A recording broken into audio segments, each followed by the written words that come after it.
All right, we're going to take that last arm technique, and as he's coming in, we're going to attack the bicep. Now, I'm going to describe a little bit on the bicep what we can do. The bicep is actually split into two. It's called bipurificated. And what you need to do is you have to hit directly in the center, because that's where the nerve runs along. There's two muscle strands that you can get in and cause a little pain just with the pressing.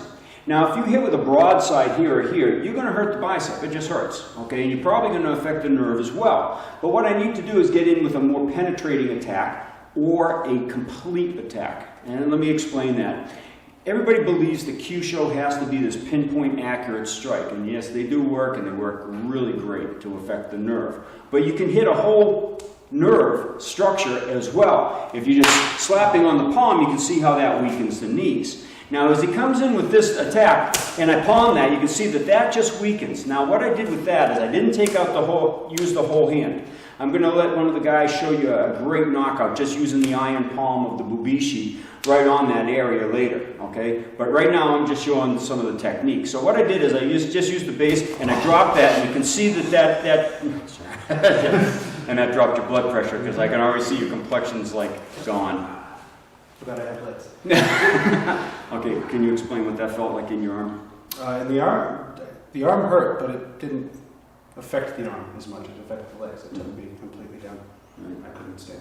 Okay, and again, you can see the complexion change. If you rewind the film, you can see that there's a definite change. So I affected his blood pressure as well, because that nerve ties in with the blood pressure.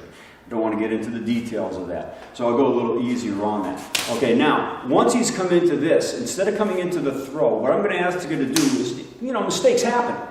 Okay, and if you do have a mistake, we have another target on the outside of the bicep that if we elbow, we'll take out the legs as well. Now, I'm not going to really nail that one because that's a little dangerous on the joint of the elbow and shoulder as well. But instead of just coming in with the throw, coming in through here, what I might do instead of collapsing in as Sensei Didarian did in grabbing and throwing, is I might just like slip off and then crank the person. Now we can follow up with a whole bunch of technique after that.